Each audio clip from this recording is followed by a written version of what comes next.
Bonjour à tous et bienvenue dans ce nouvel épisode dans lequel nous allons parler des actions que je vais acheter en bourse en juin 2023. Comme d'habitude, on regarde ensemble le sommaire et vous l'avez aussi en description pour passer d'un chapitre à l'autre. Donc en début de vidéo, on va parler de mes achats pour le mois de juin et on regardera ensuite notamment Enphase que j'ai déjà acheté et que je vais continuer à acheter en juin parce qu'elle a enfin atteint un prix qui m'intéresse.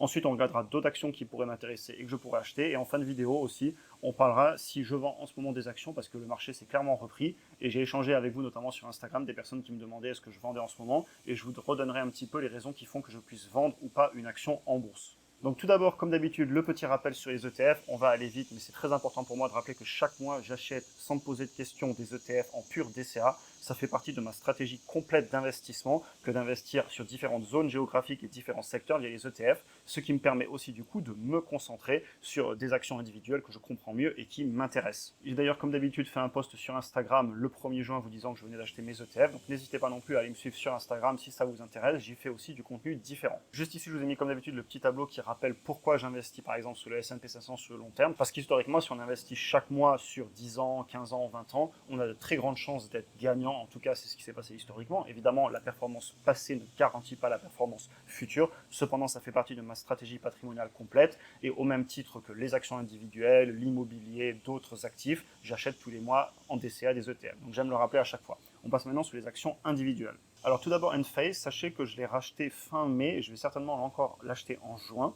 C'est une entreprise, donc vous voyez, je l'avais acheté ici le 25 mai au niveau des 160 $. Aujourd'hui, elle est aux alentours des 180 $. C'est une entreprise que j'aime, d'après mes chiffres et mes analyses, acheter entre 160 et 180. Évidemment, si elle pouvait descendre encore en dessous de 160, ce serait vraiment parfait, mais on voit quand même qu'on a eu ici une belle résistance qui a eu lieu et l'entreprise s'est reprise après avoir touché 155, 160. Il n'empêche que d'après mes chiffres, je l'achète à ce prix. Je vous ai mis aussi ici l'avis des analystes. Eux, ils disent que c'est un achat à partir de 260 $ avec un fort potentiel à la hausse du coup par rapport au prix actuel. Personnellement, je les trouve un petit peu optimistes et je suis toujours prudent sur mes analyses comme vous le savez. Rapidement aussi pour information, donc Enphase c'est une entreprise qui fait notamment des micro-inverteurs et qui est globalement dans le secteur des panneaux solaires, du stockage d'énergie à domicile. C'est une entreprise qui est d'ailleurs extrêmement présente en Europe. J'en avais parlé avec certains d'entre vous à l'époque dans les commentaires qui installent des panneaux solaires et ils m'avaient confirmé que c'était des produits qui se vendaient énormément. Et même voilà, j'ai des amis en France qui installent du panneau solaire, etc. Et on les retrouve vraiment partout. Bref, l'idée de cette vidéo, ce n'est pas du tout de faire une analyse complète. Je vous dis juste que j'achète le mois prochain et évidemment peut-être qu'un jour je vous referai une vidéo d'analyse complète sur Enphase si ça vous intéresse. D'ailleurs, n'hésitez pas à me le dire en commentaire. Si on regarde rapidement les indicateurs sur Finviz, je vous ai mis une photo ici, on voit que c'est une entreprise qui pèse pas loin de 25 milliards de dollars en capitalisation boursière et on est à 2,5 milliards de ventes pour presque 500 millions de bénéfices, ce qui fait une marge nette à pas loin de 20%. En ce moment, on le voit ici à 18,8 sur mon écran. C'est une entreprise qui a bénéficié d'une très forte croissance ces dernières années. D'ailleurs, ça s'est ressenti sur le prix de l'action en bourse. Sachant d'ailleurs pour la petite histoire que moi, à l'époque, je l'avais acheté à 140 $ et j'avais revendu l'action pas loin des 300 $ parce que je la trouvais trop chère. Et on est aujourd'hui pratiquement un an plus tard et je recommence à l'acheter. Et vous le voyez ici sur le graphique, elle avait bien explosé et ensuite elle est fortement redescendue. Si on rentre un petit peu plus en détail sur l'entreprise, je vous ai mis ici notamment la croissance qu'on a eue sur les revenus, les bénéfices et je vous ai mis la marge aussi. On voit que c'est une entreprise qui, depuis la janvier 2021, donc en un petit peu plus de 2 ans, a eu une croissance sur ses revenus de plus de 55% en composé. C'est une entreprise, comme je vous le disais, qui a une très forte croissance. Elle en avait moins à l'époque et aujourd'hui elle est vraiment sur une courbe ascendante. Cependant, elle a eu un petit ralentissement sur les derniers trimestres. Donc voilà, on a eu un ralentissement économique général, aussi un gros ralentissement de l'immobilier aux États-Unis. D'ailleurs, c'est où je suis en ce moment et j'en parle beaucoup. Et effectivement, l'immobilier ralentit. Mais moi, personnellement, sur le long terme, c'est une entreprise dans laquelle je vois beaucoup de potentiel. Je pense sincèrement que le secteur du solaire va se développer. On n'est pas là pour parler complètement de ma vision de l'entreprise sur le long terme. Cependant, je tenais quand même à le préciser que c'est une entreprise dans laquelle je crois sur le long terme, sinon je n'investirai pas. Et on voit au niveau des marges que c'est une entreprise qui n'a pas eu de difficulté à faire entre 10 et 20% de marge nette ces dernières années. Et je pense sincèrement qu'elle pourra le maintenir. Si je continue au niveau du flux de trésorerie disponible et de la marge du flux de trésorerie disponible, on voit ici au niveau des courbes, pareil qu'on a eu un petit ralentissement, ce qui fait aussi que l'entreprise a corrigé en bourse parce qu'on a eu un ralentissement quand même, il ne faut pas se le cacher. Mais si on regarde quand même, on est sur des marges qui sont pas loin de 20% encore une fois sur le free cash flow margin. Et on voit aussi une énorme augmentation en composé du flux de trésorerie disponible à presque 85%. Donc ce sont vraiment des chiffres très élevés.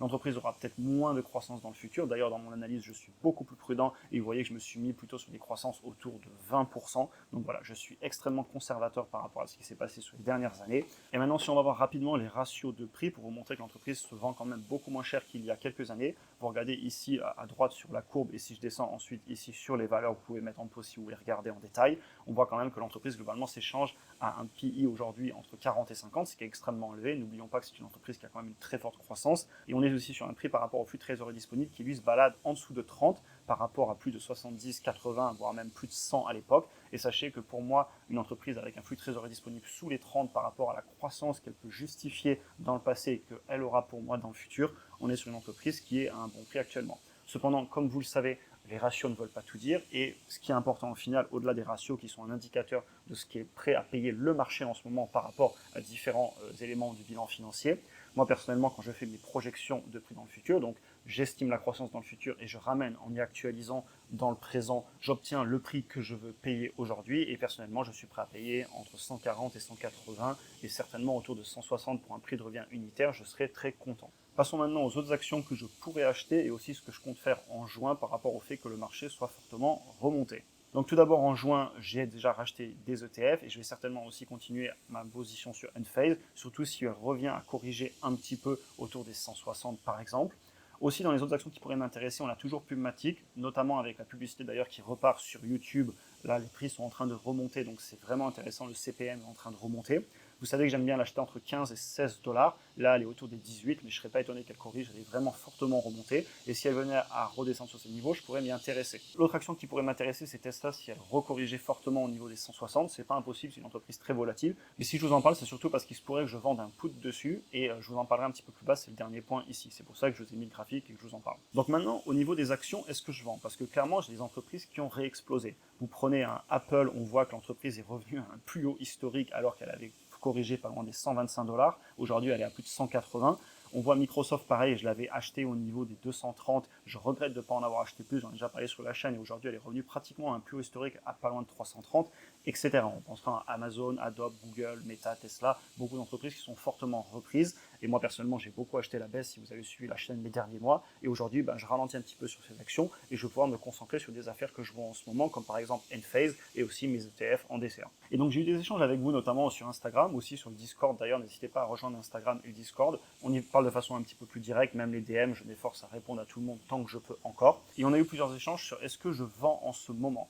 Et à ça, je répondrai que je vends si je vois une meilleure opportunité, donc une action qui serait plus intéressante qu'une autre action que j'ai en ce moment, ou une opportunité hors de la bourse, on peut être en immobilier, on peut être sur d'autres types d'actifs, et aussi, si je vends une action, en plus d'une meilleure opportunité, il faut que l'action soit complètement surévaluée. Ça m'est un petit peu arrivé sur Nvidia, je ne comprenais pas la valorisation, je la trouvais juste beaucoup trop chère, je n'arrivais pas à le justifier, et donc j'ai pris une plus-value, il n'y a pas de petite plus-value, mais je l'ai fait parce que je voyais une meilleure opportunité. D'ailleurs, une partie de cet argent est partie sur des ETF et sur Enphase. Et l'autre raison qui peut m'amener à vendre, c'est si on a un gros changement au niveau du business model ou un changement au niveau de l'économie. Par exemple, vous vous rappelez, j'avais vendu des actions non profitables il y a de ça 6 à 9 mois, tout simplement parce qu'on rentrait dans une période économique où les taux remontaient énormément et c'est des entreprises qui auraient beaucoup de mal à se refinancer et j'avais vendu à l'époque, je vous en avais parlé dans des vidéos. Et sinon, dans tous les autres cas, clairement, j'ai pas spécialement envie de vendre mes actions. J'ai envie de leur laisser le temps de travailler sur de nombreuses années. Et j'ai des exemples qui commencent à me montrer que c'est une bonne stratégie et je me le suis prouvé à moi-même. Quand je prends les actions comme Apple, Microsoft ou même les ETF que j'ai achetés dès 2018-2019, on est aujourd'hui 5-6 ans plus tard, clairement, quand je regarde les gains latents que j'ai dessus de plusieurs centaines de pourcents pour certaines actions, je me dis j'ai eu raison de les conserver et j'ai pas envie de les vendre parce que sinon je vais payer des impôts dessus. Je veux aussi rentrer dans une mentalité un petit peu plus de trader, ce que je veux à tout prix éviter. Et donc clairement, je vends rarement. Je sais qu'il n'y a pas de petite plus-value, mais si l'entreprise n'a rien fait de mal et qu'elle continue à faire ce que j'avais prévu dans mes chiffres, je la conserve.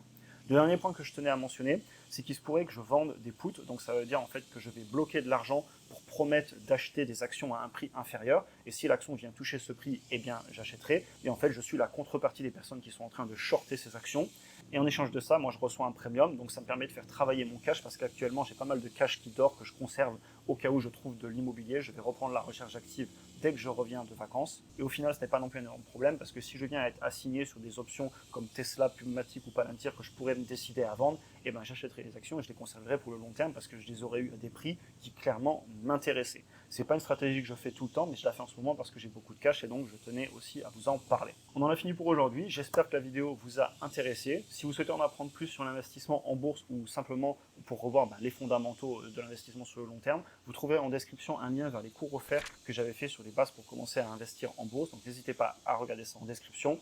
J'ai eu des retours très positifs dessus et donc voilà, ça me fait plaisir à chaque fois d'en reparler et de le partager. Vous pouvez aussi cliquer ici pour regarder une autre vidéo. Si vous avez apprécié cet épisode, n'hésitez pas à vous abonner, liker, partager et pourquoi pas même passer dire bonjour sur Instagram. Et sur ce, je vous souhaite une excellente journée et à très bientôt pour une prochaine vidéo.